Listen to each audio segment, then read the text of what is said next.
And hello, everyone. Toki, you're still muted, brother. Welcome to tonight's TCL match. Usually, we're mixing it up here a little bit. We got some fresh blood in tonight, so pardon the color for leading in here. But we've got an exciting match between Dad's After Dark and the Footlongs. Should be a good one. We have the 3-0 front runner team versus one of our 2-1s. So, what thoughts you got for me tonight on the match so far, Toki? The one that sticks out to me, it's got to be top lane, right? Bloodbath and Beyond has had a interesting couple of last few games here, last few series, and we've all got to believe that he's going to be coming out ready to prove something tonight, right? Yeah, I'd say so. And honestly, Hippo's had kind of a sleeper awesome performance this season too, I think, comparatively to maybe some of his past runs. So I'm really interested to see the kind of some bloodshed. Hopefully, no puns intended there. But Absolutely. I mean, 12-inch in his team, they've been the ones everybody's seen it week in, week out, putting in the work. They've got the games in, they've got the time and game together. They've been, looking by and far the most coordinated team out here. So every week, coming in excited to see what they've got for us. yeah, certainly, right.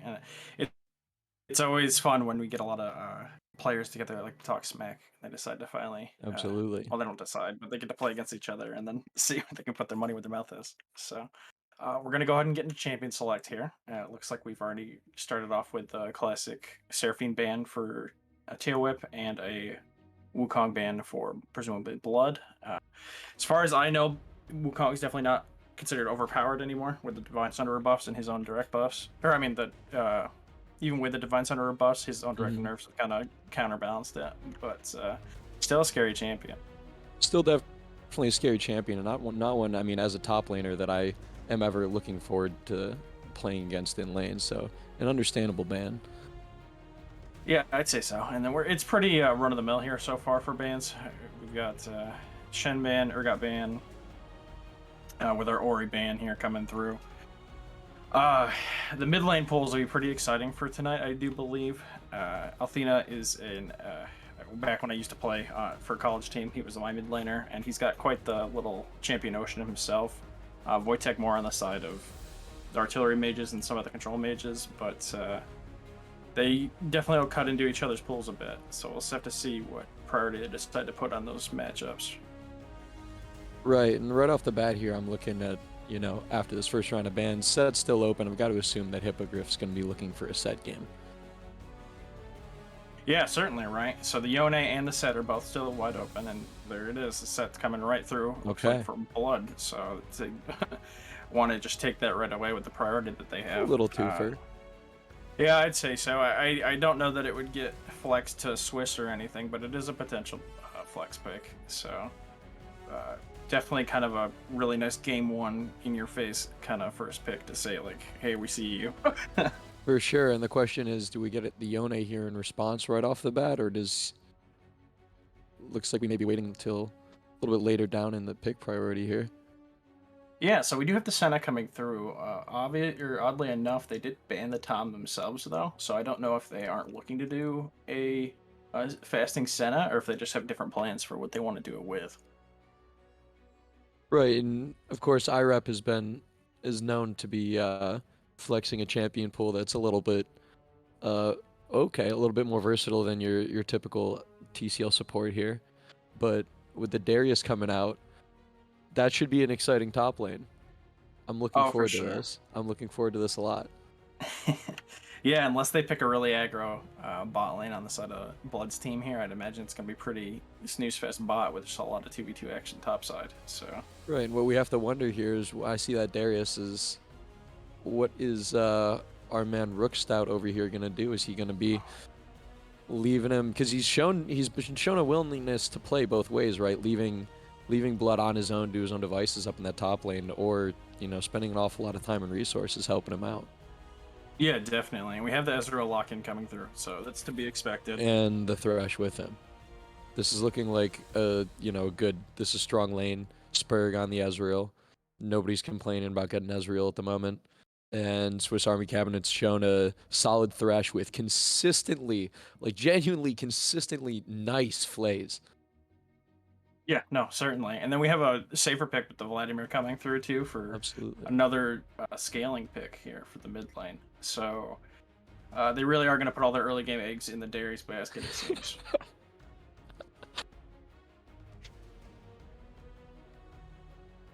As we come down to our next ban here, we do need some more either consistent engage or some magic damage for the side of Dad's After Dark. So it looks like they're going to start chipping into that with Cassiopeia ban.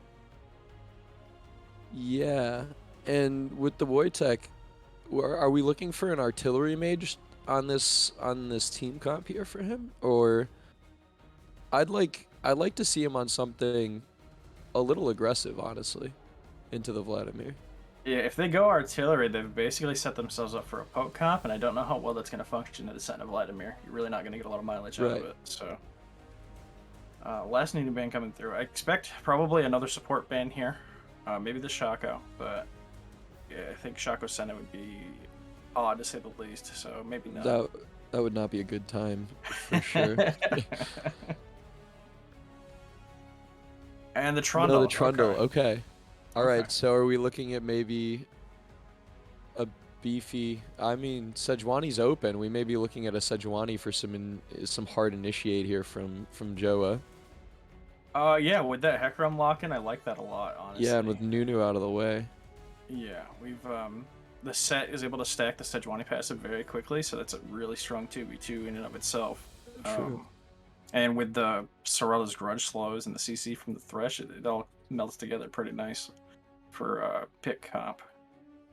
Yeah, good read there, Toki. So yep, it looks like the Sejuani is going to come through. All We right. are going to need a heavy AP damage dealer though for this last pick. So Absolutely. This is excited to see what they have up their sleeve here.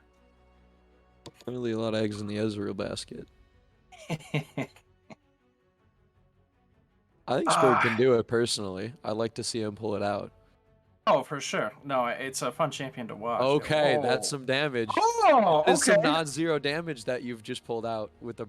That's Actually, man, I was really kind of like flexing Brand for a Mid. sec. Yeah. I really like Brand Mid. Wow. I actually But thought there was that's some. Okay. Huh. I was expecting maybe like a Nivea or something, but Yeah. the brand is exciting. Yeah. I don't know what I don't know. I wasn't expecting the brand though. I do like this pick a lot. I do right off the bat. I am worried about, that lack of mobility. Brand he's had his times out of favor in the mid lane. Yeah, no, And for sure. It's into that Vlad pool, that's a pretty reliable ability dodge. Oh, for sure. I mean, the Althena's only ever going to get stunned if he lets himself get stunned. Right. So and even with no hard CC, that minor slow that he puts in is probably more than enough for Maokai to close the distance. So Wojtek's gonna have to really mind his positioning. Right. That being said, the Maokai is definitely not a supreme damage dealer or anything along those lines. So they are really hoping for a probably 40-minute game here if they want to put it away, unless Hippo absolutely just pops off on the Darius. So a little bit of hurry up and wait on the side of the footlongs. True. I'm curious. This could go very, very differently depending on how top lane goes. I just keep coming back. I mean, the bot lane, Ezreal Thresh, Senna Maokai. I've got a lot of respect for Sperg and Tailwhip both. I mean, all four players in the bot lane, as far as I'm concerned, are much better players than I. This is I expect them to both lane pretty well here. I have a hard time seeing anybody getting a real hard edge in lane. Mid lane and top lane, though, I could both see swung quite easily on the basis of the jungle presence. Yeah, for sure. And we do have the brand, right? So he's a mobile, but he's also just a tank shredder. So if he gets going, the front line's going to be hard pressed to do much of anything to him. Right, and as a Darius, I don't ever relish the opportunity to run face first at a brand. Yeah, right. Let alone through the set, the Sejuani is going to make your life a living hell. So absolutely. Yeah, that's. So I mean, win cons aside, right? What are you expecting as far as like overall tactics for this series? Do you think they're going to pull out anything spicy, or do you think they're just going to do some run of the mill, kind of run it back I and hope it mean, sticks kind of stuff? 12-inch has been, dare I say, arrogant in his willingness to lay it all out exactly how him and his team was going to be approaching this whole season, and dare I say, with some degree of, right there. Like they've got an amount of time in game together that is absolutely incomparable to every other team at the moment.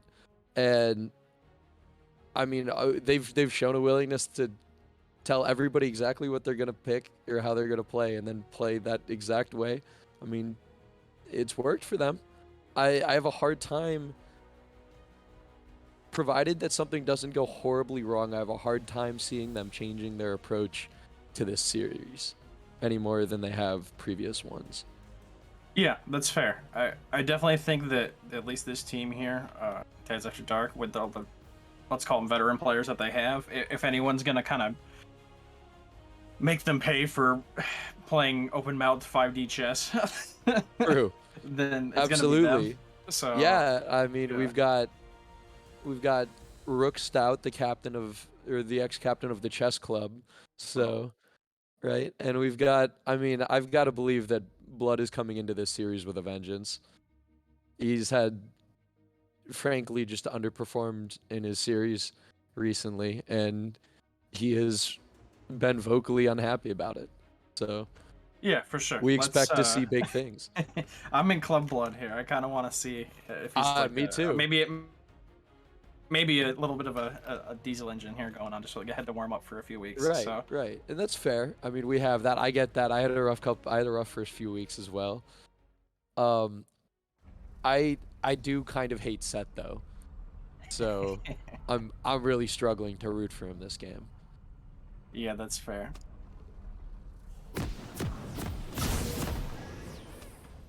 Though into the ghost flash, so he is going to be hard pressed to keep himself Yeah, alive if he does give over say first notably, blood. 12-inch has flash Any on Hecarim. oh yeah, I did notice that too. So we did just go into a pause here, ladies and gents. Not currently aware of what the malfunction is, but I'm sure we. Oh yeah, it already pushed back through, so it looks like we're doing okay. Right. Okay. Right. Looking for any spicy starts. We got the Dark Seal on Vlad. Everything looking pretty 30 seconds until normal. We've got a quick 5-man Yeah, spread. I was talking to Tom about this yesterday. Teams in TCL are pretty allergic to any kind of early, like, crazy plays. So it looks like it's probably just gonna be the standard 5-man spread.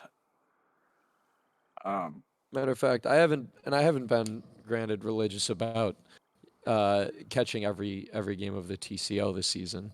But I think the last invade I remember seeing in TCL was actually when we were playing together last season, and they 5-man that top push on me. Uh, but Yeah, yeah, we know how much Blood hates them. He's I was not just going gonna say, anywhere level 1, that's for sure. yeah, no, for sure. Don't I mess don't up my exactly top blame lane. him. Hmm. Okay, so we're gonna see mirrored starts. It looks like from our junglers here. Kind of surprised on that. I would almost want to force the 2v2 engage, level 3, level 4 from these junglers, but maybe Rook thinks with that early thresh pressure he can pull something out for the bot lane and then not have to touch them anymore. Yeah, and this could also be Joa just accepting that he doesn't want that 2v2 against Darius, which I respect that as a Darius player. I kind of look forward to that early 2v2, especially when you're coordinated with your jungler and you're ready for it. Set's a good character. Set's good right now. He's been really strong, but that Darius, if you can get him stacking early. Oh no, for sure, right? So I mean that's kind of their front to back plan, right? You either get the Darius stupid fed, you don't have to wait for your team to scale, or you just hang out and then hope for a 40-minute game. So it's pretty defined win con for them. It's just a matter of execution at this point. Junglers pretty much keeping pace with each other on the clear so far. I honestly haven't been able to get too much of a pulse on how Hecarim's clear feels now that he's had those nerfs and buffs again. So he's definitely more damage oriented. So we'll have to see whether or not 12-inch decides to go for that tank build anyway, or if he's going to actually just try to go for one-shots. So what would your call here be, as a judgment call as a jungler yourself? What do you? Okay, we've got an early fight here, top lane. The Darius and the Set. All right. See, with that early Doran's shield, I worry that if for Bloods or for Hippogriff. Okay, and there's a first blood from Ezreal. There's Ignite going down. We have both flash and heal from Tail Whip and a flash from Spurg. Got almost no summoners left in the bot lane. Yeah, we weren't able to catch the start of that, so I'm just gonna have to assume that it was probably just a nice hook coming out from Swiss, but yeah, he had a near one earlier right through. They looked like him and Spurg had some early coordination going on. Which minions are going down where he's going to be looking for the engages, but it's an early one for 0 and even 3 trade on summoners. Yeah, definitely right, and that lets him pick up that tier early, and it's not quite enough gold yet to pick up, say, like a damage item to get him rolling, but it's still going towards his build when he doesn't have to fast, so it's potentially a better mid game for him if nothing goes awry. Right, and so Athena getting low. Anything you can do to accelerate Ezreal's power spikes at this meta is definitely a favorable trade. Oh, for sure. Voy already getting low on mana, so I don't know that he's going to be able to keep his pressure up, but that's why we have recovering just in case he mispositions. That'll be our first recalls coming through. We do have the Sheen getting picked up first by the Hecarim here, so he probably is going into the Divine Sunderer. Divine Sunderer into tank is probably how I would go to answer your question from earlier. Going raw damage into this team comp, you're just going to get thrown out by Hippogriff every time, unless, by Blood every time, unless... Quite a few minions to be trading into, but he's got his passive all the way stacked. Look at that, choose through the shield. Oh! Another absolutely favorable trade for Spurg and Swiss Army. He may still actually catch this Maokai. All right, and he's out, and that is everything down now in the bot lane. No summoners. Teleport right back into lane. You're going to be abusing this TP Darius, of course, or this TP-less Darius. Yeah, and with that health lead, I mean, he should win any trade that's coming through here, but it's not a full commit. Yeah, I can't imagine Hippo wants to be staying much longer for this. Yeah. Blood has a good opportunity here to freeze this wave out, though.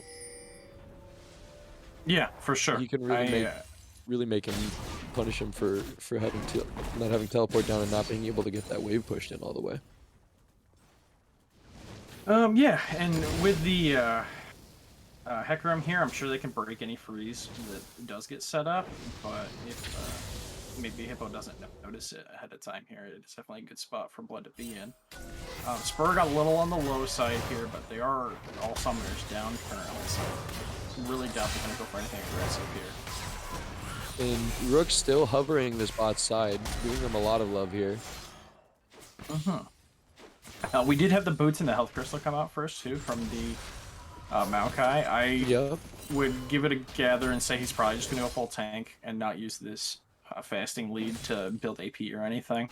Right. So, not a bad call by long shot. The base damage on Maokai is gross, so it's just not poke oriented. Right, and they shouldn't be all that lacking in damage, I should think, without it. Wojtek getting a solid push in there. Yeah. Blood getting his 6 first here, so there's a potential for a misplay. But Hecarim is currently invading, so Hippo should have pretty much free reign to do whatever he wants right now. Right.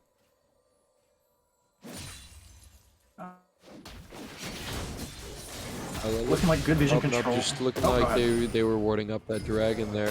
Here's that fight they were looking for, and a flash coming out from the Darius, following that ulti back towards the tower from Blood.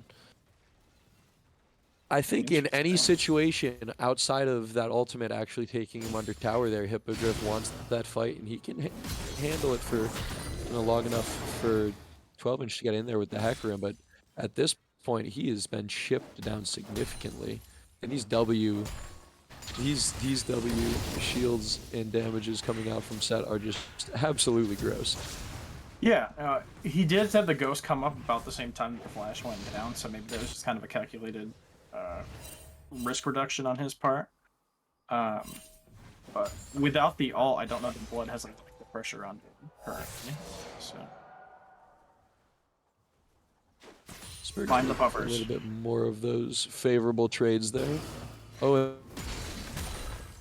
and that there's that ghost. Yeah, he was trying to fish for the heals, but with that Q yeah, down, I think he just has to back Q. This is very dangerous. This is very dangerous. And it looks like, is that 12-inch starting on the Herald? Yeah, I'd say so. It is. Yeah, all right. It looks like they spotted out the Rook on the bot side from the ward from mid, so it looks like that's going to be a dragon. Yeah, so it'll be a nice trade over here. Generally speaking, I'd favor the side that gets the Herald over the first Drake, but if they do manage to snowball these Drakes out, obviously that is a win con. It's just going to be a matter of what gold they decide to get with this Herald. Yep. Speaking of gold, oh, that's a quick drop. We're going to look to just snag a couple quick plates, a little bit of free gold, a little bit of pressure on this mid lane. Brand hitting his... Oh, hitting everything. Nice. Oh, that's a big ult from Joa. Do they have enough damage to finish that? The Ignite coming out from Brand. Ooh, that will finish him off. Nice. Okay, cool. I was worried when that W missed from Rook, but yeah, very nice well played by both Rook and Wartech there. Yeah, a big part to notice there with that play too, right? He walked up to put the Herald down, and then he took about half of his health bar before a fight actually happened, just because he managed to get stunned. So that's the Brand damage coming through there to set that whole play up. Yeah, maybe perhaps a little greedy to try to drop it right in their face like that, but yeah, it's. I'm hoping that that plate gold gave them a nice power spike that they really needed, because otherwise it's pretty inefficient usage. We do have an alt pop mid, but it doesn't look like it's going to amount to much other than getting Wojtek out of lane. So next strike will be air. Looks like we're just going to get control of the river currently. Things will probably calm down until alt cooldowns come back. Yeah, and well, it is hard kind of to compare this fasting Senna farming Maokai lane to an Ezreal. We are looking at what would be about a 23 CS lead in the bot lane. And outside of that, it's looking fairly equal outside of the jungle. We're looking at about a 4-5 camp lead. Sure, which, as much as Joe has been hovering lanes, that doesn't really surprise me, and Hecarim is always just going to farm faster if he builds any form of damage at all. So, there's... but the only thing that Sejuani does better than him is take Snow Crabs. We are looking at a really significant gold deficit across the 80 carries, though, between Spurg and Tail Whip. And yeah, we're looking at a lot of pressure coming out from Spurg and Swiss Army on the Ezreal Thresh here. Putting Ira up and Tail Whip right under their tower and trading pretty positively in HP. Oh, okay. Bit of a fake out here from 12-inch. Yeah, to respond to what you said there, so even though there's a lot of spells coming out from the side of Spurg and Swiss to stack that Maokai passive, he does have to get in melee range of the minions. So every time he has to go up and do that, he's putting himself in more threat and danger of getting poked out. This is looking dangerous here. Spurg getting pinched by a couple CCs, taking an Ignite from Ira. No mana bars, though.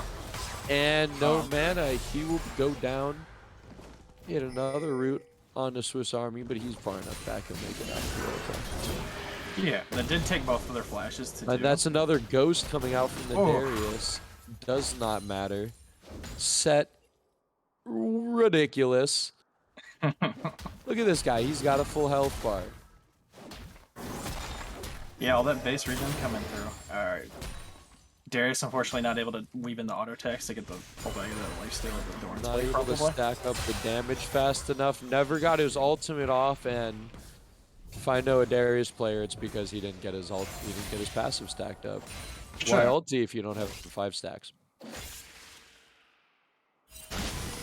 It Yeah, is no. going to be, if my experience holds true, it is going to be a function for Darius of just getting beefy enough that he can handle that initial output of damage from all of the set abilities.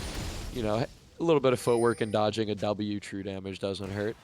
But dodging those abilities and hitting the Q to keep yourself alive long enough to get those passives stacked up.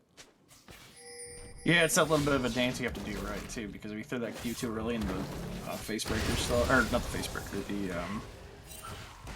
Haymaker. oh my god, yeah, the haymaker and the the haymaker and the face breaker are still up. Like that damage is going to get absorbed and potentially pulled out of the heal zone. So Right.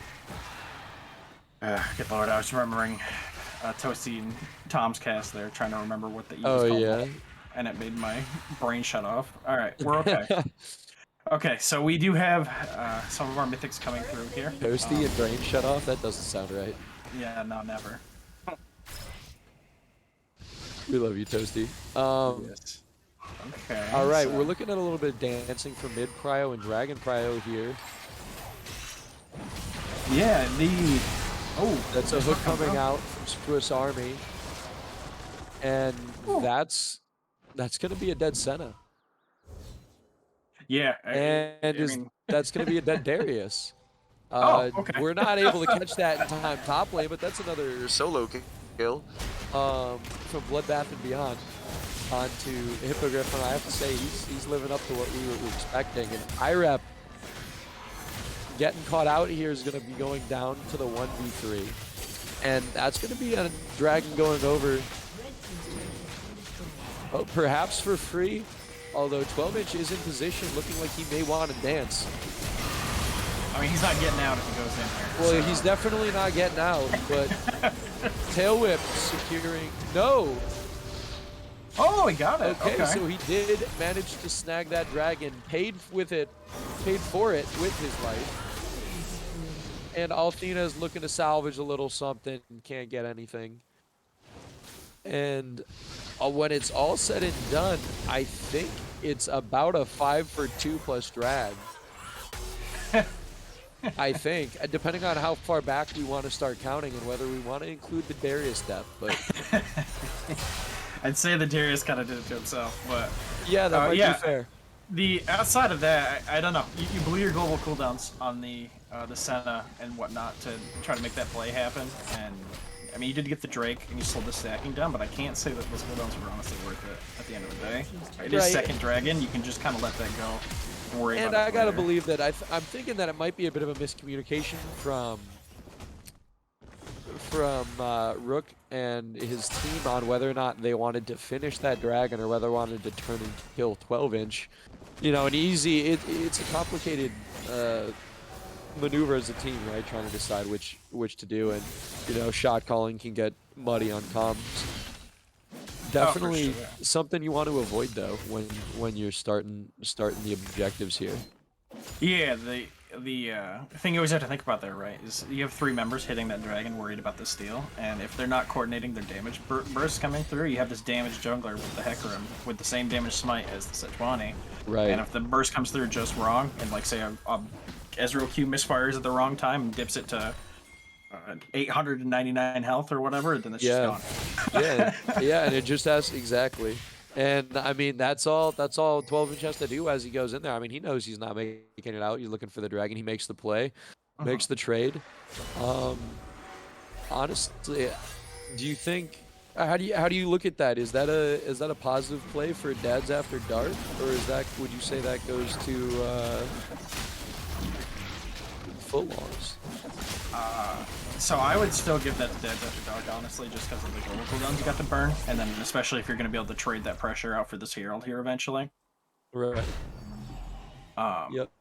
The one Cloud Drake isn't really anything to throw a bunch of cooldowns over, in my opinion.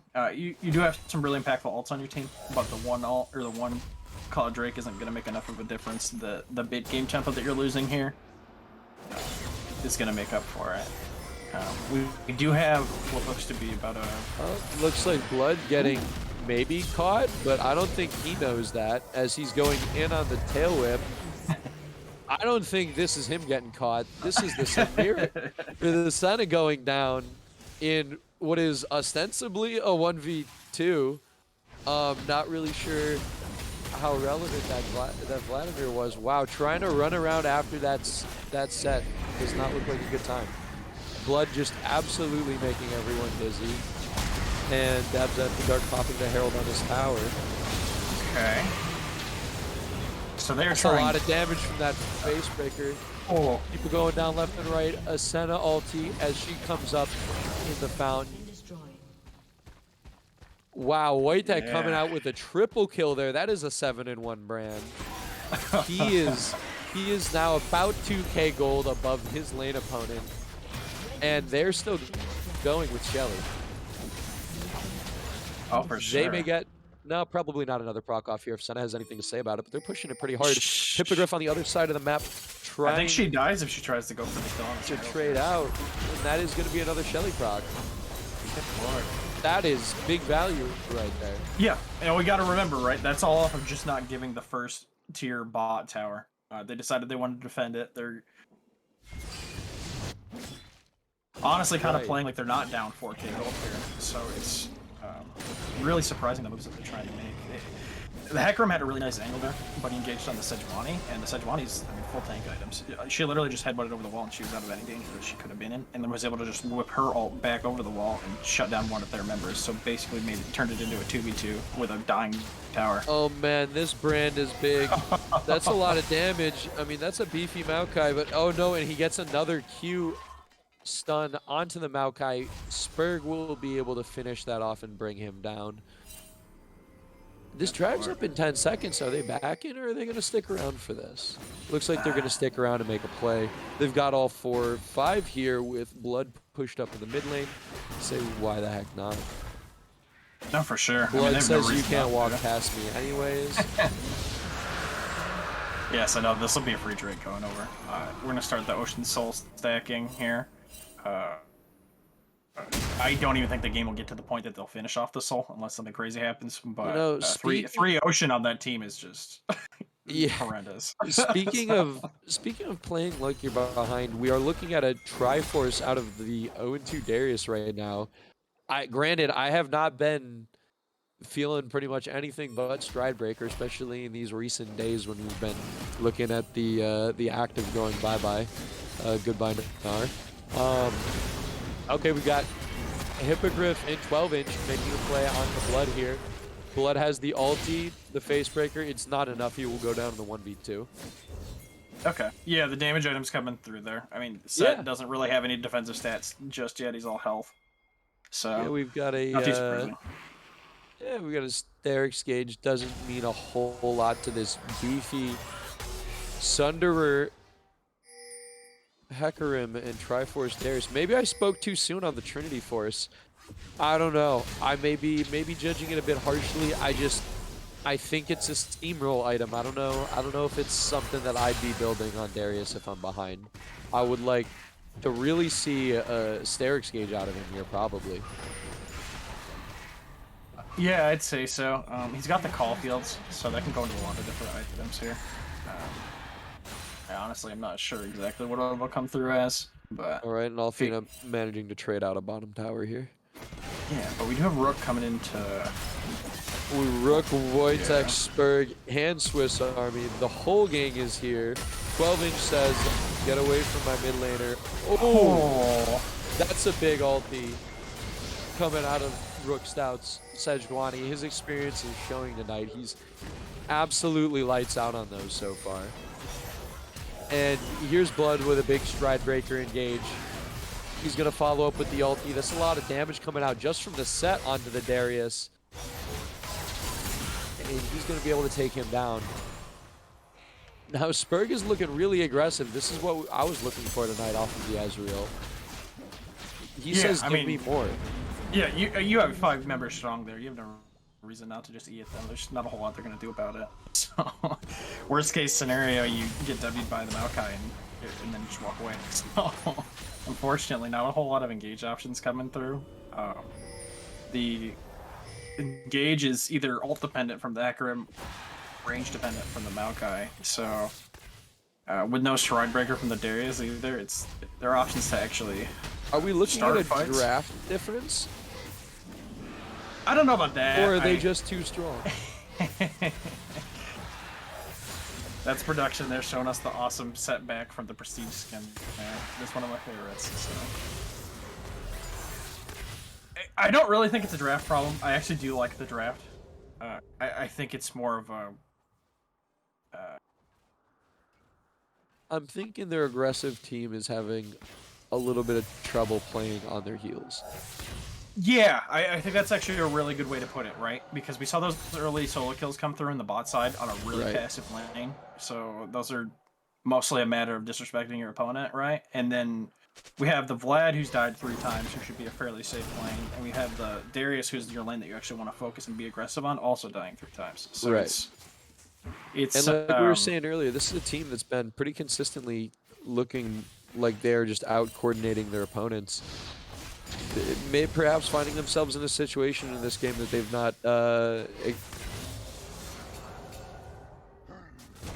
yeah, no, often I in definitely recent agree with weeks. that. It kind of piggybacks off of the comment I made earlier about playing like you're behind, right? Like they're still making all these plays, like they're making all these macro plays like they aren't behind, and I don't know that they know how to play from behind currently. All right, So we've got the Baron coming out here. Looks like a lot of strong vision from the blue, and Blood is saying, I'm going to just zone the entire team by myself here. Although Swiss is going to step up and hit a Q, not onto the target he was looking for here. But this is a Darius Ghost coming in. This is a engage if I've seen one. for sure. Ulti with the Senna ulti coming out. That's a big ult coming out from the set. Hippo is absolutely running them down with his passive, completely stacked up, dunking Ezreal, and was it Thresh right before that, and Joa is just going to get pinched here. Unable to make it happen. Okay. So yeah, that's unfortunately a little bit of an egg late game Baron throw, right? So they decided to take that fight instead of just cutting their losses and end up coming out with 1 Baron. Right, and that's a set with Baron and maybe a dead one. I'd say Blood, so. maybe a little upset after that play, just loses himself positionally and gets pinched out, making that 4-for-1 plus Baron into a 5-for-1, and Baron buff is lost completely now. Yeah, and they're gonna follow that up with a dragon to even it out at 2-2. And we're looking at a gold gap close to just under 2K. Yeah, I'd say that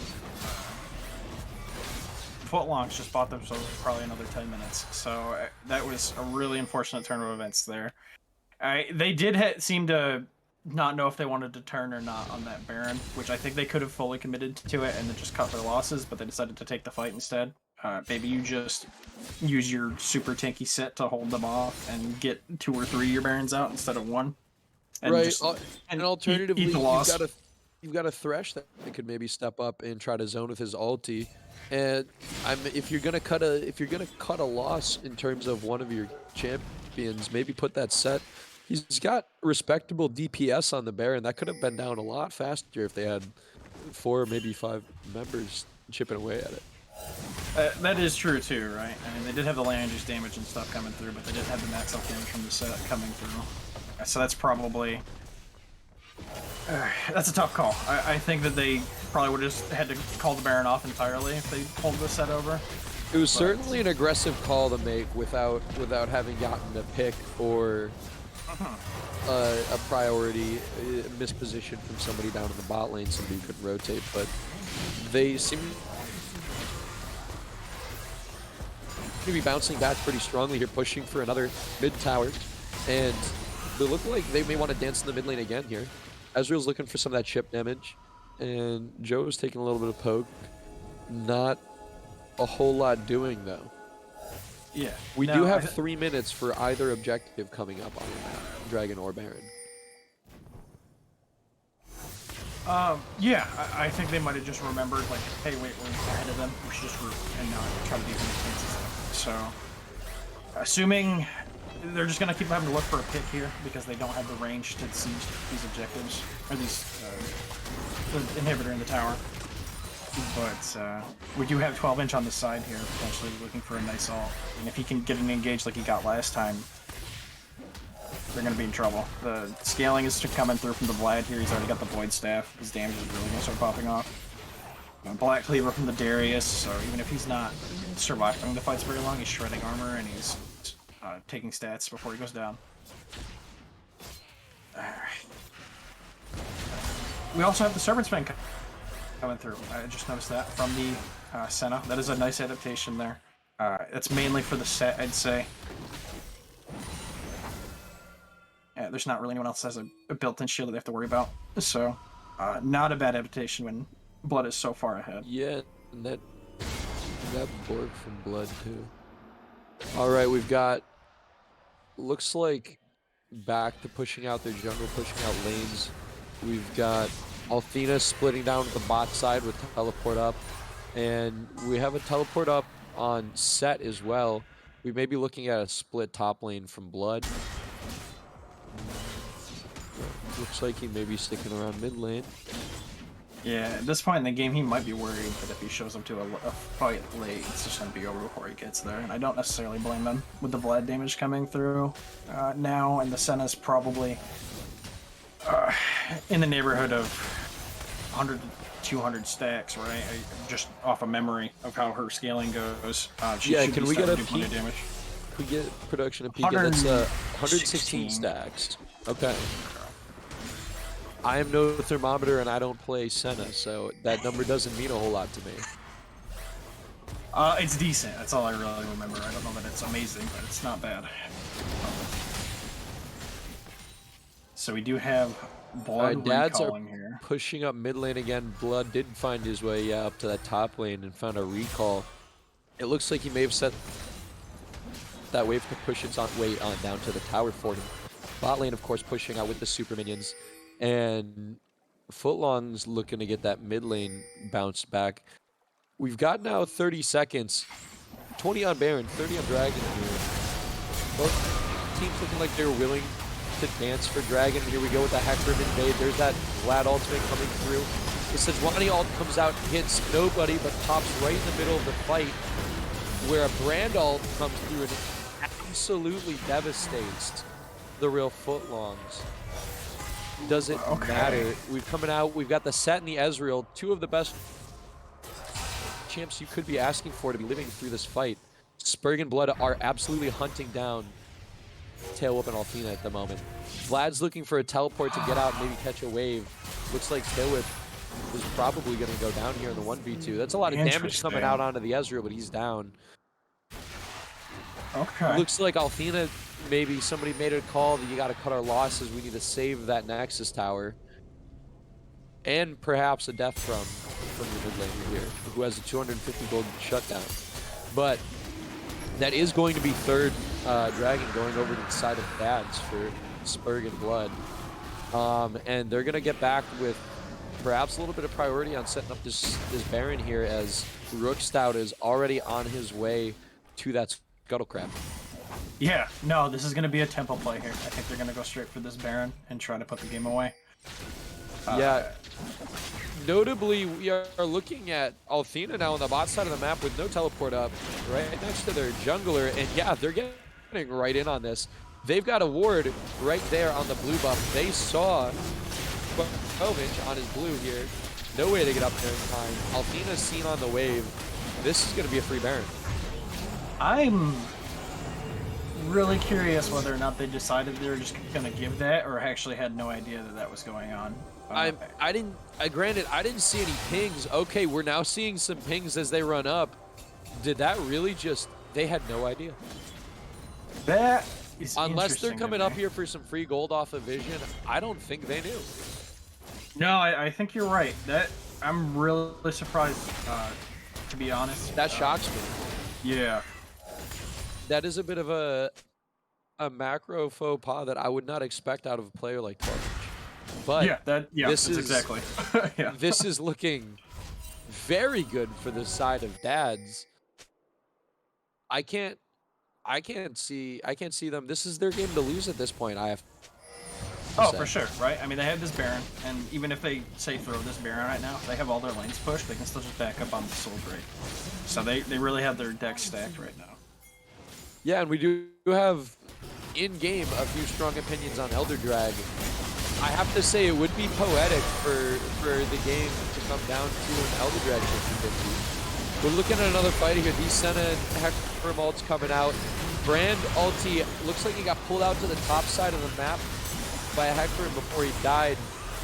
We're only gonna Darius, Thresh, Brand, Vlad all going down.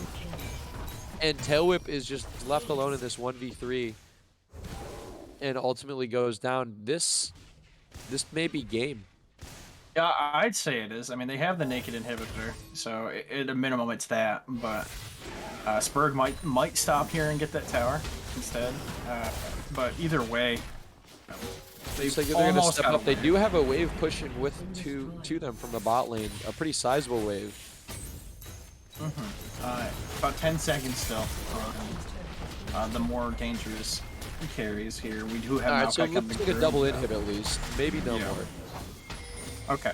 Yeah, they might just play it safe and go for this next Drake here. I can't say I blame them. We're would have looking been at a pretty 2-minute timer dicey here. call. Oh, perhaps greeting for another tower here. This is an aggressive 2v3 to engage though. Granted, coming out of Fountain with resets, but and that's a teleport coming through from Althena. Althena managing to snag that kill onto Joe, or Rookstab going down on the Sejuani. Ezreal ult coming out, chunking a bit of damage off of 12-inch, who's going to probably heal most of that up off his Krugs. Yeah, for sure.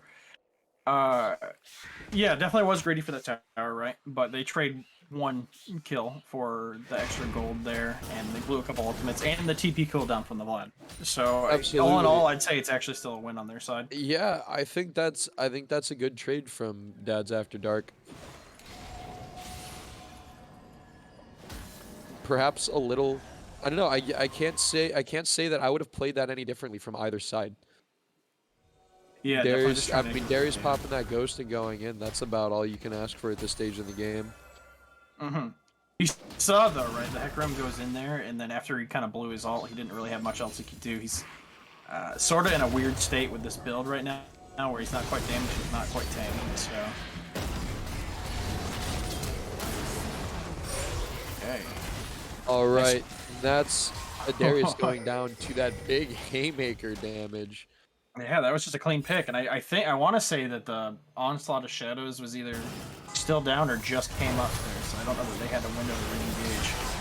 Yeah, and there's a big stride breaker from Blood, taking a lot of damage on missing that base breaker though.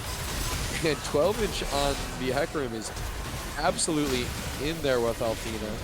It doesn't appear to be enough though. Joa is absorbing an absolutely insane amount of damage on that Sejuani. And look at that, Blood's got half his health bar back. He's going back in. He's healthier now than he was when the fight started. And that is going to be game one, going over to Dads After Dark. Yeah, really only the one major misstep with the Baron there, but that was a pretty clean win, I'd say. Yeah, strong game.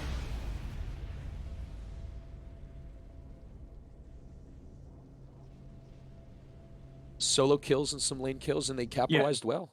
No, that was definitely very lane-oriented kind of lead, right? They just, I don't know if they capitalized on more being misunderestimated, or if it was a matter of just outplaying their opponents, but they got those early leads and they just pushed it all the way through, really. Honestly, if they don't have a nice pivot here on the side of the footlongs, it's looking pretty scary, I think. But it might have just been a matter of picking too easy of a comp to put behind. I guess is the best way to put and maybe this is what we were looking for. Maybe this is where we get a play style out of the footlongs that we haven't seen yet. something because I have to say that I have not seen a game in any of the series so far where they have looked so um, kind of knocked back on their heels as an entire team. I have to believe that they want to approach this next game with something a little bit different. Yeah, and just look at those damage graphs. I mean, the Senna barely even came online there. It was mostly it's still the Vlad damage, which I'd expect for the mid game, but the Senna, I think she just got Rage Blade before that game ended, so there's not a lot of damage coming out there. I don't play ADC, so I obviously don't know about the damage split between she went Divine Sunder in that game, between that and then going the traditional like on hit build. I'm not sure, but into the two scary frontline tanks there, maybe Kraken's better. I'm not sure, but Yeah, and geez, that I mean the brand damage. Like I said oh, it of at the course. beginning, I was a little bit worried for our boy there. I like scary being a mid laner these days without a whole lot of mobility. He did really well. His combos were clean. I didn't see him miss a skill shot, I think. And I saw a couple of those ultis. He got n- max value out of his bounces, and then of course we've got Blood's damage on set this game is a little Insane. oppressive. Yeah, I'd say so. And then that Azure pick too, right? That's just shining through most Absolutely. damage in the game. You just get to exist and throw free damage down range. So Yeah. I'm gonna I, need A Barn to give us some nice fun league metrics here. I want to see some Ezreal stats uh, TCL wide at for some point in sure. the coming I mean, week, I think. they had to know that the Ezra was going to come through, right? Like they prepared the Senna for it more than Right. likely, since that they locked that right away. So curious to see if they just go back to banning the Ezreal or if they think it was just a fluke and they switch back to the Senna again. But I All think right. we'll have to And see that after break, right? I think that puts us to a break. All right. Stick around, everyone. We got a nice game coming up here. See if we can shake off the rust a little bit and get back into a nice bloody brawl.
How we doing? I guess we are live. Yeah, I got a message. Oh, we're back. We're back, and I'm like, I wait a minute, guess we're we're back. back. We're back to what? All right. Game Oh my two god. coming at us shortly here. What are Yeah. we Hello, looking everyone. forward to? So I'm looking to the draft pivots here. To be totally honest, I, I got a big one. I I got a big one. okay. What happens if Hippo doesn't get set? Because so far, I mean, his set this season has looked, I mean, miles above everything else. Granted, set does kind of feel miles above everything else in the top lane at the moment. So, but I mean, it is what it is. Yeah. No, definitely right. He does still have that Yone. I'm curious to see if maybe he might be a little reserved in playing that against Blood. Maybe he thinks that that's someone that can actually punish him on it, but Uh, I don't think it's not worth trying it out if you don't get the set right. Darius Right. wasn't looking too hot there. Uh, build, I don't know. I don't play Darius, so maybe the Triforce is a good thing. Maybe it wasn't. But the early pressure there just wasn't cash. Was not definitely what they were looking for. At least I think we can assume. All right, so we are moving into the bands here, and we're seeing that same Wukong band right off the bat. Different side of the map, but same first band. Yeah, it's matched with the Seraphine, right? So those two, I don't think I'll ever get through. You know, one of my friends just started playing recently, and he asked me the other day. He was like, who was that character that was singing at me? I was like, oh, Seraphine. He's like, yeah, I never want to play against that ever again. Yeah, you'll get used to it. Oh, good lord. Yeah, I mean she's banned like all the time, so he won't have to get used to it. But okay, sorry, he's like yawn on cast. Good lord, this draft is just boring me to death. Okay, so we have. It looks like Those we draft did have pivots then. yeah, we had the Darius pivot for the bands, right? That's about the only thing that's changed so far. And so that begs the question of last game, were they expecting the set and to then get the Darius into it, or were they looking for Blood to pick Darius for them to play set into? If I had to guess, I'd say probably the other way around. To be totally honest with you. Yeah. Okay, so we saw the Senna being hovered. They pivoted off of it and went to the Shen. Traditionally, the Shen has been IRIP's champion to hold on to. Right. I could see Hippo playing it, but I don't know that he has yet. That does give them quite a bit of control in the bot lane, though, so maybe that's just what they're looking for. They're going to run it back, though, here with the Ezreal and the Thresh, so it definitely worked great last game. I don't see a reason to switch it out, to be totally honest, especially when you're getting this S+ tier ADC for essentially free. You're trading a comfort pick for a top tier pick, so that's kind of a judgment call you have to make. Yeah. Uh, I love that. I love Ezreal Thresh. I love both those champions. I love them together, and I love both these guys playing them. So I that's not somewhere I'd be looking for a pivot. And we are Yeah. going to see the Senna locked in here, following that hover earlier, and a Trundle followed right up there. Okay. Yeah, so I mean, I'd say that Trundle, it's not going support, so that's Raymond on his 12-inch on his preferred Trundle, and then Right. Shen could be top, could be bot, probably Possibly bot. flexed. Yeah, Yeah. it's probably bot. They might just Right. want to take a step back from that last game and get themselves back on comfort, which I definitely can't blame them. Right, Looks like they're actually and just gonna pick the Zac into the the Zac. Trundle, so that's confident. I'll call it that. Yeah, see, I mean, I like it better. I think I like it better than Sejuani Mhm.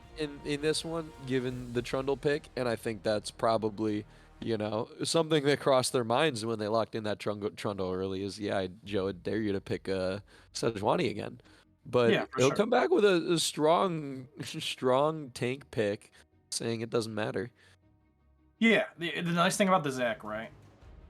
So he has his passive, and if you blow that all on his first form or whatever you want to call it, Mhm. and his team's able to collapse and save him from respawning, he's still there. He's still in the fight. Right. So you're really just blowing it to slow down and engage as opposed to blowing it to get a kill. Right. Also with this Zac, right? It's going to be a matter of who can show up to what objective first. If the Trundle is at an objective before the Zac is, and the Zac has to engage onto them, and Raymond is awake, he can Trundle pillar the Zac out of his slingshot, and then Zac's just dead in the water. I trust Raymond to be able to do that, but if we have a game like last game, where we have Dads After Dark pretty much at every objective first, they're going to be in a really rough spot to get onto them to do anything. That being said, I'd like to see some more reliable engage coming through. We do have the Ivern. I don't know what you want to call it. Jet despises Ivern with a burning passion, for anyone that doesn't know. Tail Whip. So that champion will never be picked in a game that he's in ever if he thinks it's even a possibility. Yeah, I was gonna say, I don't know. He thinks he's baiting us here. We all know. Okay, All we have the right, Akali. and an Akali. All right, I'm digging this so far. We've got Blood on an Aatrox. I don't see a Poppy on the other team, so he seems to be probably fine. And there's the Yone. All right, this is what I was looking for out of Hippo, like something that he's a little bit more more confident on, a little aggressive. I don't like Yone personally. I like his Yone for him. I think he's definitely capable of putting some style out onto the board here. Annie! Oh my And lord! Wojtek closes it out with the anti-style champion, Annie. I hate it. Thank you. Wow. All right. So this is I would not look forward to engaging onto this team. That's for sure. Yeah, no, definitely. I mean, all Dad's jokes putting aside, together or another really strong comp. all jokes aside, or whatever, Annie's like a fantastic pick here. I mean, you have all these Yeah. characters that are just absolutely dependent on their ability to engage hard and fast, and if they get Right. slowed down at all, they're dead. So, Right. nice pivot coming through here. I don't see our last trade coming through. There we go. Okay, good lord. That was scaring me a little bit. That would have been. I mean, I'm all for Thresh top. I don't know about Thresh mid though. Yeah. Oh, good lord. I do want to say I love to see the Akali flex here for Athena. He's been kind of on victor duty the past few weeks. Playing with him in the past, he loves Akali. He's a really good Akali. It's going to be a really hard comp for him to pop off into, but if anyone's going to do it, it's going to be him. So I'm pretty excited, to be honest. Yeah, this is. I mean, he was putting out some work on the Vlad last game. I'm excited, like you said, to see him step it up like another notch here with the Akali, a little bit of a high octane pick. I love Shen, so I'm looking forward to seeing IREP go to work here in the bot lane. When all across the map with the ulti. I feel like 12-inch. I feel like this game's kind of on him here. I really need to see him make something happen. I think Dad's put together a draft that's going to be hard to really work into either on the engage or disengage side. I mean Yone, Yone's going to be looking for a lead coming out of top lane, and if he's not ahead, this is going to be a dangerous game to be playing. Yeah, for sure, right?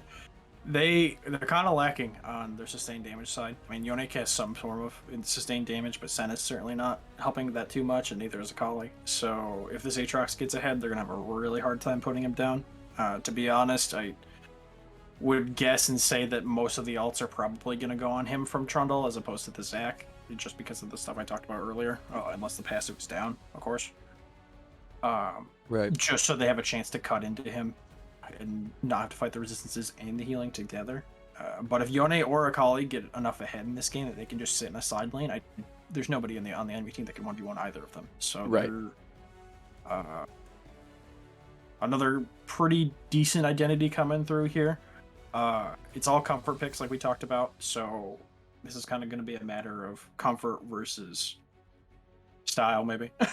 Yeah. I feel like this is going to be definitely a game of dads trying to make the footlongs dance to their tune here. Like, they're going to want to make them all group up and lose the 5v5. And I I don't know. I think this is an opportunity for the 12 and the footlong crew to I don't know, make themselves heard here.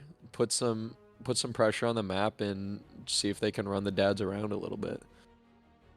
Yeah, for sure. Uh, like we talked about a little bit ago, it's going to be a really big matter of who gets to these global objectives first.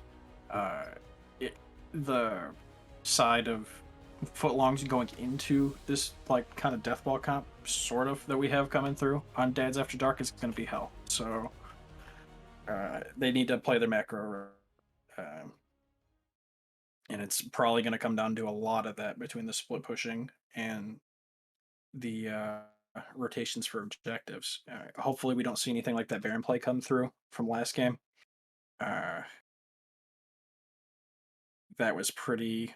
It kind Yeah, of that second Baron kind of undid the first one. That's the best way I can talk about it. yeah. Yeah. Yeah, we definitely want to see maybe a little bit cleaned up play around the objectives, a little bit of cohesion from both teams. I mean, first game of the night maybe. Um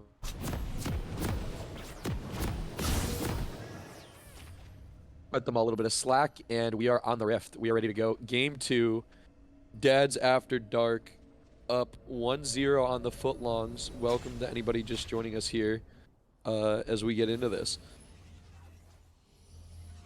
Yeah. So no strange first items really coming through. Everything is kind of run of the mill to be expected.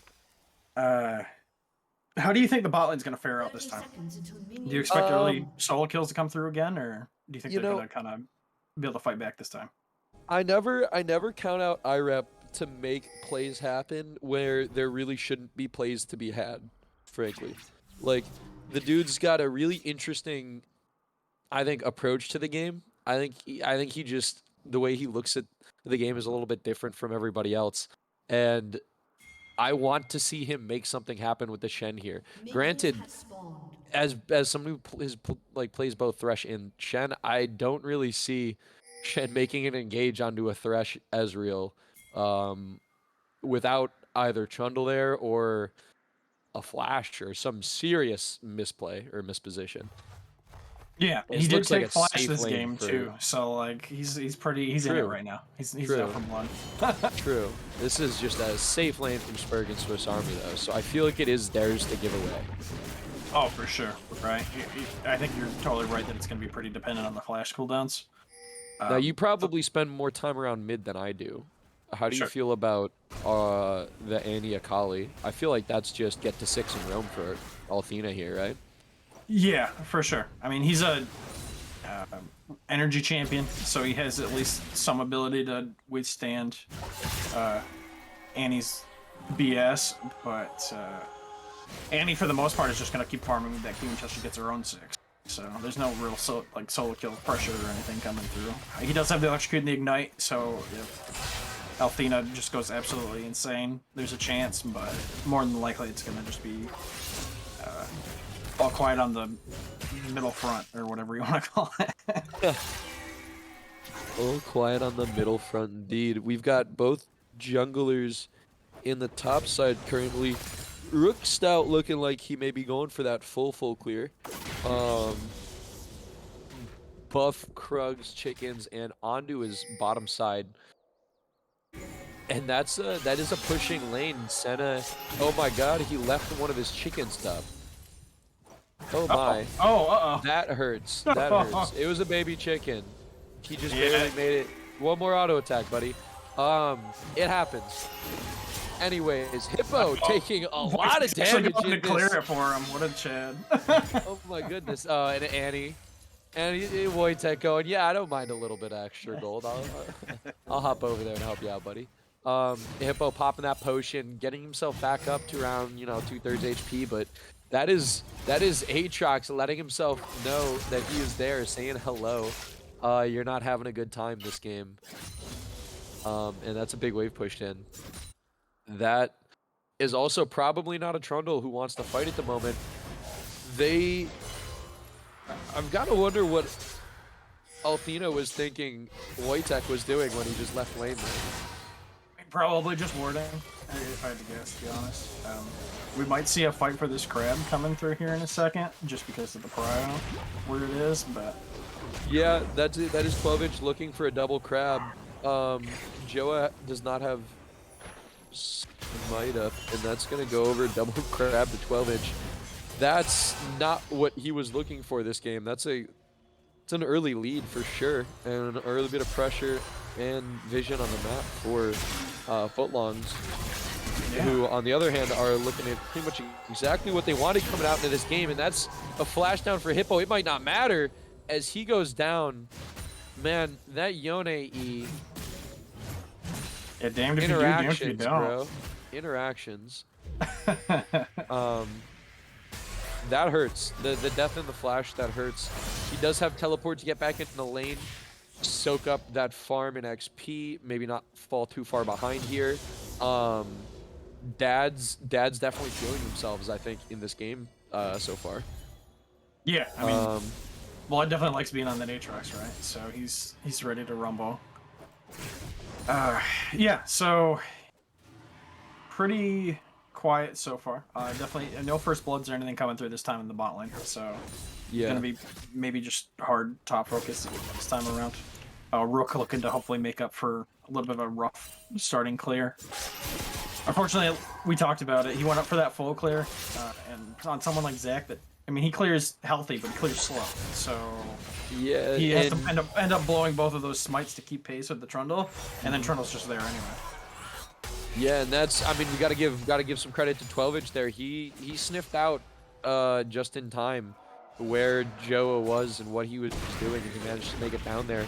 You know, Crab had about what 300 HP when he showed up. It was about as close as it was gonna get for him. Good props to him on that play, and that's an Akali looking to make a play, dropping the ignite, missing the shuriken though, so there's gonna be no follow-up on that.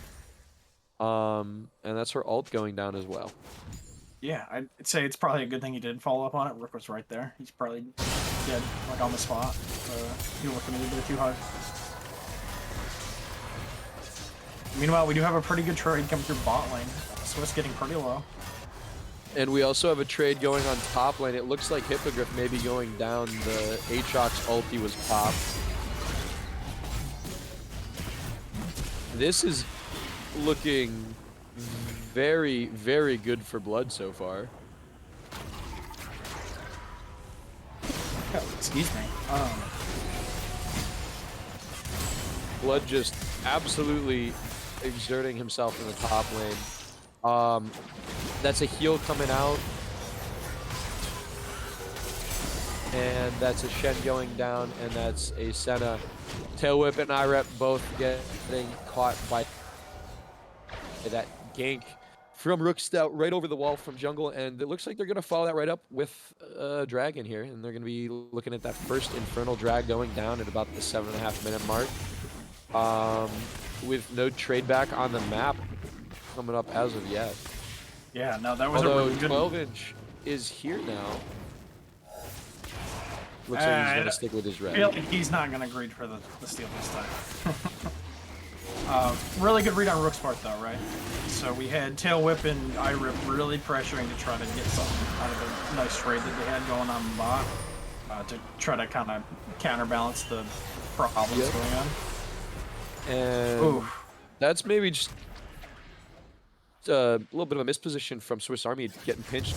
Trundle Pillar coming out, and he goes down. Hippo is looking... Yeah, Blood's just going to walk right up to fight, but get pushed right back. Yeah, he did get good damage down this time. Yeah, that was... I was expecting Blood to be walking right up into the, where Yone kind of leaves his sort of Zed shadow thing during his E, and he didn't make it all the way up. I think he might have decided that he was going to have to trade out too much HP to make it there. Looks like maybe those Berserkers coming through for Yone, adding a lot of damage. Although this maybe looks like a fight he doesn't want either. Yeah, I mean, Yone does still have the advantage in these, like, extended trades of Blood doesn't manage to land his Qs and interrupt a lot of his damage, so he does have to be a little careful. Still, at this point, he's definitely not the unkillable God Aatrox here for at least another item or two. Wojtek definitely feeling a little bit confident to be walking up with those stacks for his passive, but getting out free on that. Yeah, I mean, he has himself a comfortable little gold lead here. Athena does have a couple stacks, but I mean, he's still definitely not ahead enough at this point that he can do anything to just absolutely one-shot Wojtek, I don't think. So... meanwhile, it's pretty quiet. Rook's going back to farming, and we don't have any vision control on the map right now, so Reem's just probably going to pick up this Herald here for free.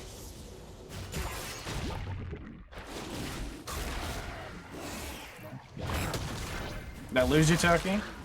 Nope, it looks like we may be getting a fight in the bot lane. I'm trying to keep my vision split here. Every lane looks like they're about to go in. 12-inch is just going to be taking the Scuttle to follow up with that Herald, and maybe looking to drop it right away in the top lane, as Blood is pushed up without vision, it looks like. And that's double. He's top bot lane. Looks like Ezreal makes it out safe. Ulti's blown top lane. Looks like nothing ended up happening though.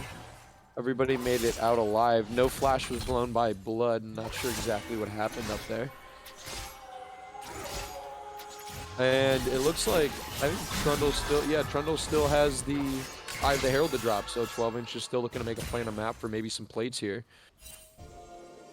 Yeah, we'll have to see if he goes for just the rush of gold that he went for last game. I feel like he might be a little more conservative with it, but.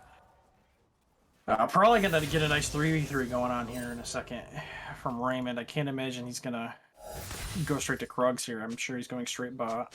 You know, notably, despite the 2-kill lead and what is shaping up to be about a 20 farm differential in the top lane, Blood has still not really put a scratch on that top tower. It's still sitting pretty with 5 plates. That's a lot of gold on the map waiting for Blood to just reach out and take it, really. Yeah, I mean, we're at 11 minutes right now without a single plate taken from my team. Right, so. And this is a big engage. Okay, and a flash coming down. They're just going to be trading out, handshaking there. Both summoners, everything coming out from both guys. And that's another fight. This is looking like... Is that an Aatrox in the bot lane? Ezreal does not go down. IREP just pushed out, frozen out, not allowed to close out the kill there, and Tail Whip is gonna just go ahead and back as well. Yeah, meanwhile, man, it looks like we just had a mutual 1-for-1. Probably turret dive gone awry from the side of Akali. Yeah, traded out all their summoners and abilities, and 1-for-1. Again, no, all 3 lanes, 5 plates up, just waiting for somebody to. And here it is. Yeah. Pretty good leverage of the attack speed characters they have in the top and jungle. So just be able to shred through those plates. Blood, unfortunately, goes through that counterplay bot and pays for it with his tower. Yeah, and that's going to be a fair bit of gold to try to make up the differential top lane. If we could take a peak production and see what they're looking at. And look at that, yeah. They're just about dead even on that. Yeah, no, those 2 kills are just gone off the map now, basically, at this point. So that's really incredible. Good macro play on their part. And Yone looks like is teleporting right in, and that's going to be an ulti. Another ulti. He should be out, though. Yeah. That was a really effective flash. Yeah, and Trundle is now in a dangerous spot because he is overextended from his Yone. I don't know how quick he goes down, though, even if he runs in on... Ooh, wow, he's going down pretty quick. Huh. Unsure what he was looking for there exactly. Yeah, once the Yone snap back, he doesn't really have any business being that far pushed up, and Athena says, nope, I'm going to walk away from that, thank you very much. Yeah, we even had the safety ult come through from Senna just in case. Right, that was looking like danger zone for just a second there. Will soon fall. For sure. It looks like we might be getting a rotation for a 4-man dive, though. bot lane, so this is about to get messy here in a second if they don't respect All this. right. And I do want to comment that Luciv from the Luciv show does say, and I quote, "This is the dad team that he had at #1." So at least somebody is getting what they were looking for tonight out of the dads after dark. Excited to see if they're gonna wrap up with the same kind of pressure that Blood's been putting out so far in the lane. Yeah, and like we talked about too there, I don't know, they weren't able to execute on that dive. I'm surprised. I feel like they could have just stuck around for a bit there. They had the map control to do so, but decided to call it off, not blow any. That's not a Shut whole down lot of everything. damage in that trade coming out from Annie. Considering a full rotation, and I think her electrocute as well went off there. Yeah, no pen boots though into the Rift Maker, so he's got a lot of health and a lot of healing. All right, and that looks like it's just going to be a clean kill for Swiss. Although Irep is going to step up and hit that taunt too. Spur can't decide if he wants more or not. He's just... Oh, but we have Joey here, and he absolutely wants more. Looks like we just had some flashes burned in the top lane as well. Oh, and Yone goes down for the third time to Bloodbath and beyond. Unfortunately, not soon enough to make good on that tower gold. And a kill comes through mid lane solo, it appears, from Althena onto Wojtek. Impressive stuff there. I mean, I gotta say probably just the fact that Athena didn't have to dip into, say, the tier and the Doran's ring and all these early game items. He was just able to kind of cheat himself ahead. Finish out that Rift Maker. He sold the ring too that he had, so maybe Right. good judgment call. All right, so Trundle, I'm not sure you want this, buddy, as he goes in hard. He's getting the follow-up from the Shen. He's getting the Senna. And Irep steps up and says, give me that gold. I'll take 600. Don't mind if I do. I don't think Blood expected that by a long shot. He saw the health bar and he's like, oh, what the hell is this guy doing? So, Absolutely. I mean, he had me baited for sure. I thought that was not looking good for 12-inch by any means. He really did make it there. The hair, you know, the skin of his teeth.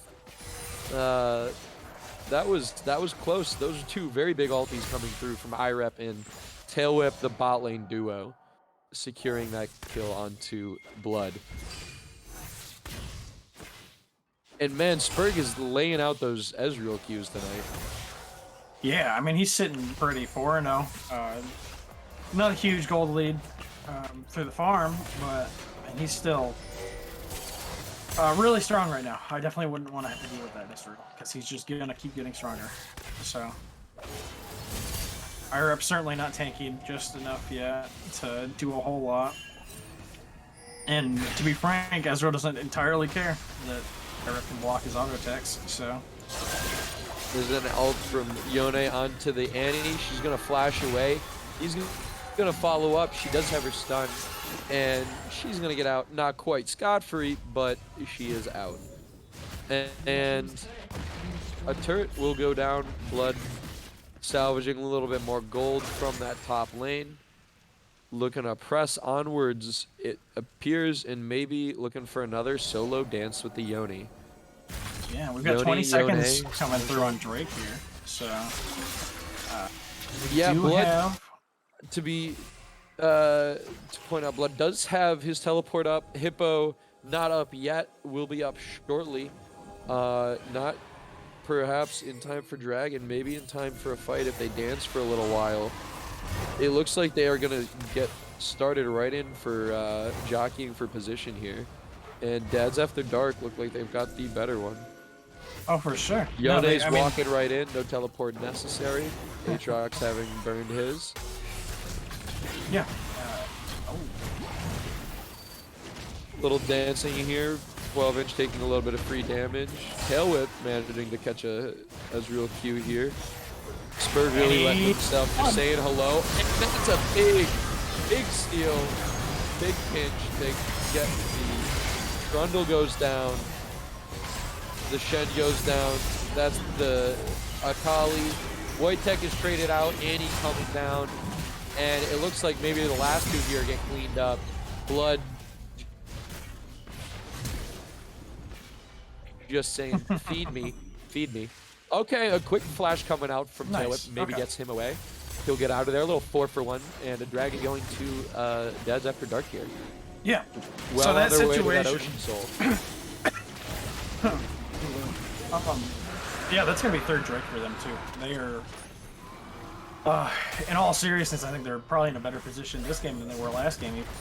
As Oh, Bloodi's absolutely. starting game of the start of the last game was. I think Blood's Getting about ready to to- get sick of this. Ooh. No, I think he's maybe Yeah, I learned his think lesson a little maybe, bit. yeah. I don't know. That would have not been a good 1v3, but I could maybe see him taking it. Yeah, I don't know about that. They're probably going to end up giving this tower away here just because of the positioning they have, but I don't think they're going to cry over it by long shot.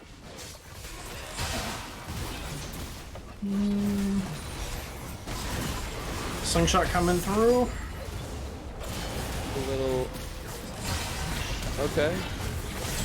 And that is the Shen coming down, teleport coming through. Yone is here. Zach engaging. Yone's going to be snapping back here.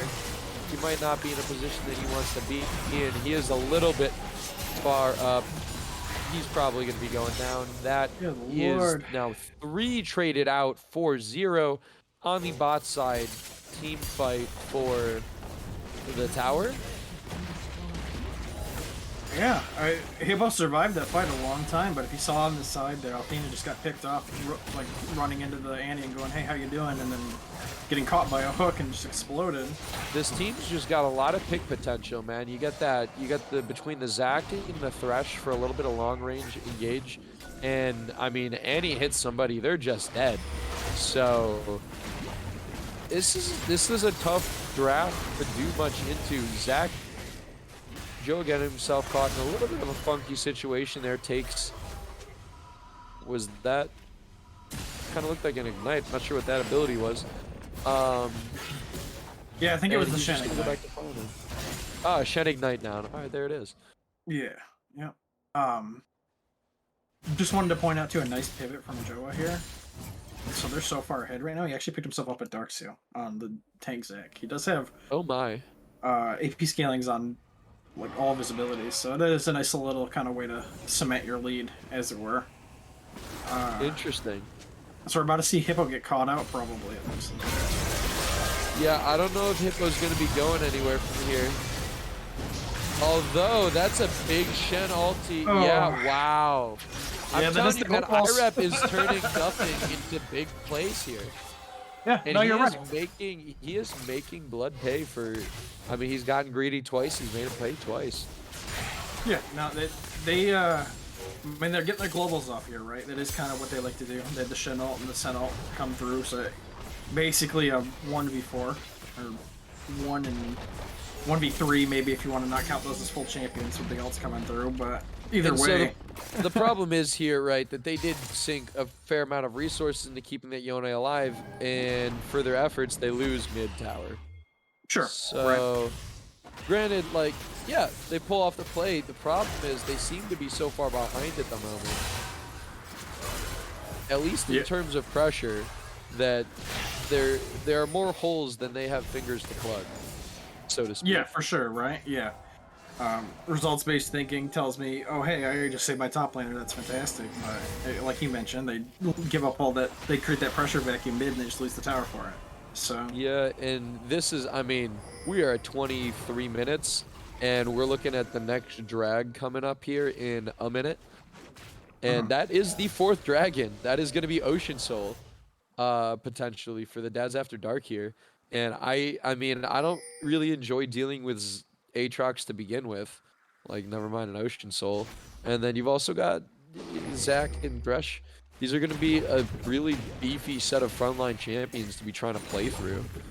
Yeah, I mean, let alone this Ezreal, who if he decides to go Frozen Heart, he didn't last game because he didn't need to, but he's already going to be tanky enough with the Divine Sunderer. Add the healing on top of that, he's going to be... Not to mention, he did have pick up a Ninja Tabby by this game. Oh yeah, he did. So I mean, he's gonna be damn near unkillable.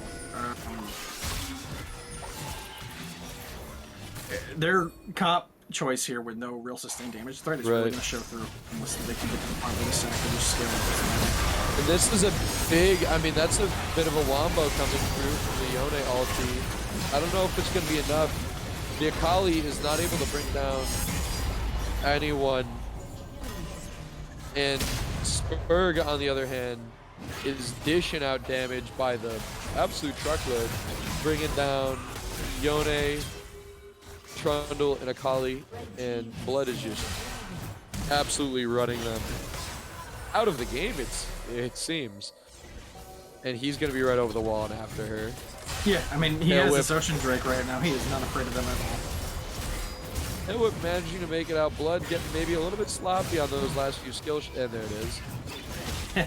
And, oh, that is gonna be a flash to keep himself alive. Blood definitely wants this kill. I think he's gonna stick around and fight. Oh, good lord. Oh yeah, he is. He's that giving us a ocean good show. flow. I can't blame him. Yep. Nope. I'm liking this. This is better than watching 4 champions beat a dragon. Oh, and here's the Shen again. Have you learned your lesson yet, sir? Bloodbath and be gone. Going down again. Lord. Maybe Yeah. feeling himself a little bit. Maybe we can understand that. Maybe, you know, I won't hate on him for it.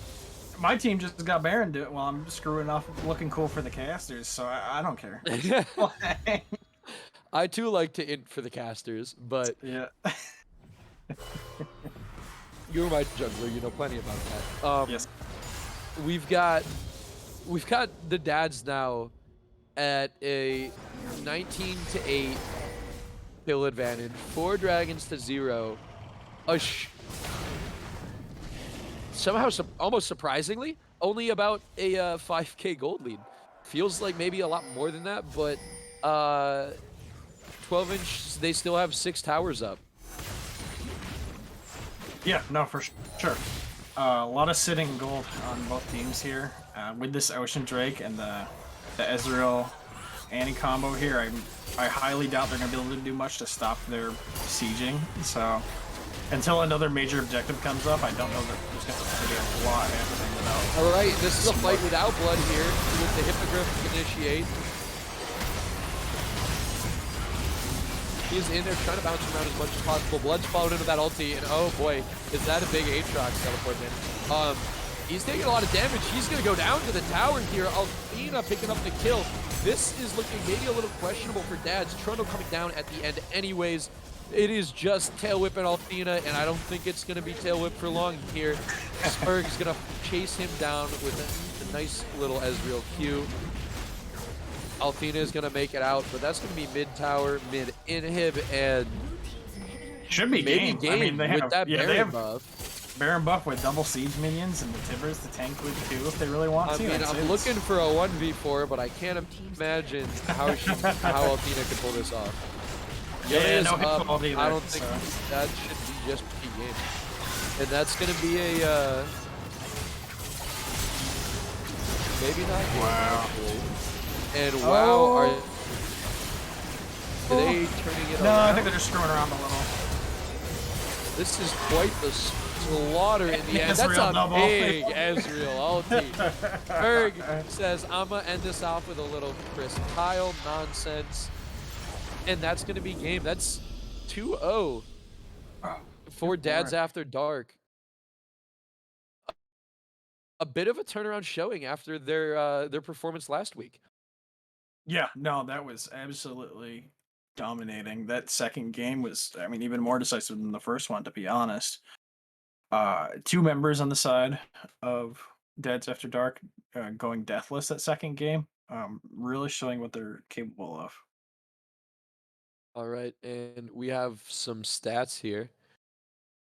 Thank you, Riot, for functioning client. And surprise, surprise, Aatrox and Ezreal. Need I say more? Yeah, Was Blood got to that get was a that nice lot. 1v5 5 in at the end there to get his hit damage above the Ezreal's, I'm Oh, sure, but yep, of course, of course. Well, that's I mean, this is the reason why Blood was taking those fights in the side lanes, right? It's all about the stats. of course. Um, all around though, just a great showing from Dads After Dark, looking like a whole different team, looking a lot more coordinated. Both teams showing a little bit of iffiness around a couple of the objective calls, but uh it was a good showing and just really consistent play. I want to say again from Spurg on the Ezreal. Yeah, no, I mean, he just absolutely did whatever he wanted both of those games. It was really impressive. Great player and an even more overpowered champion to go together. I know that they clearly had this Senna in mind to combat it, but I really don't know that that was the call. It just Yeah, I think I would have liked to see a bit more. I don't know, a little bit more of a playmaking uh picks drafts from the footlongs in this. I will say I feel like their draft was perhaps not quite as coordinated as Dad's, at least in that second game. I mean, that Dad's comp was I would have been not interested in trying to engage on that personally. no, for Um, sure, right? And it's a comes down to partially to like a ease of matter of execution. You've got Yone and Akali, who are these just insanely complicated champions into Aatrox and Annie, who are I mean, right, Aatrox can be pretty crazy, but at the end of the day, he's just looking for a right, knockup, and Annie just right, runs at you and stuns you. So exactly. And then I mean, what more can you say into the Akali counter pick than just let me press one of three buttons to just stun you? And yeah, then right. take the And rest of then my two of combo. them, I don't even Love have to see Annie. you to do it. Yeah. So okay. So we got to pick an MVP here. Yes, that's what I You was have getting to. somebody in Perfect. mind?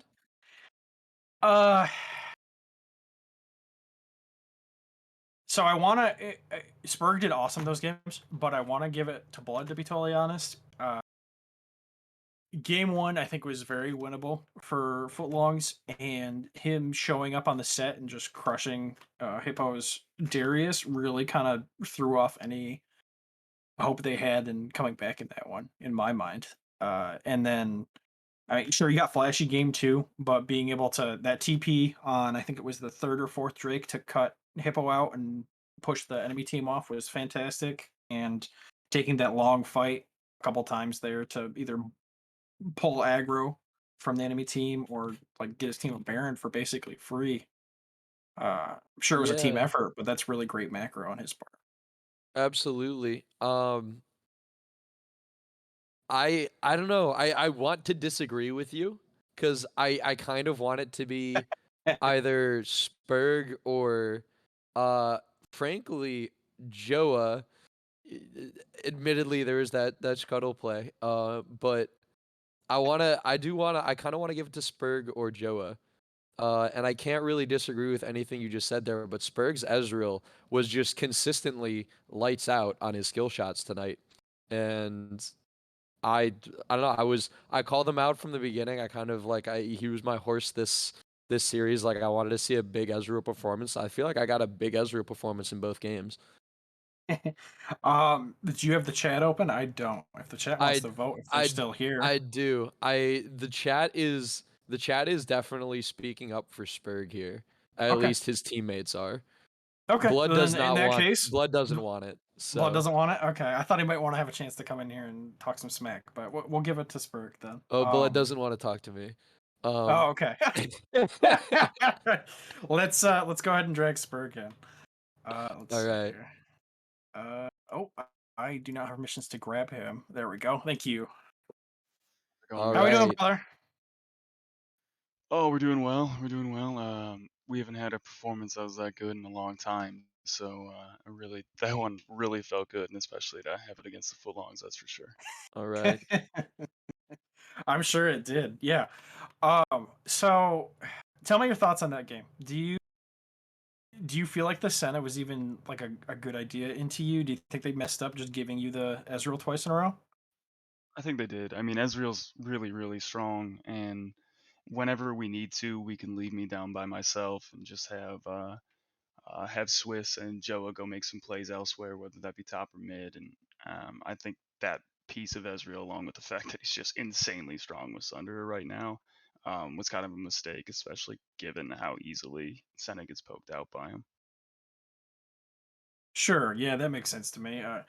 They definitely have to keep two people down there if they want to make the fasting function. So it kind of they castrate themselves a little bit to try and scale for late. Tell me a little bit about the how draft went in both those games for you. I at least really liked your draft both games, and I feel like you guys had a clear edge in terms of what your comp was a little oriented towards and how you guys wanted to execute in game two. Did you guys have a plan going into it, or is it something that evolved like during the draft process there?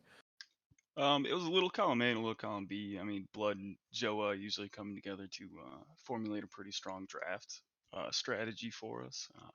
We decided to let them have the Senna if we got the Ezreal, and we we were kind of on edge about giving him the Shen though. That was the one pick Yeah. we were a little bit afraid of and didn't want to have to deal with, but it ended up working out for us just because Blood kind of put the game on his shoulders both games and decided that weak side was strong side. All right. All right, weak side, strong side. I like that. And how about your mid laner this series? Is he excited to play Annie? We were pumped. Oh, yeah.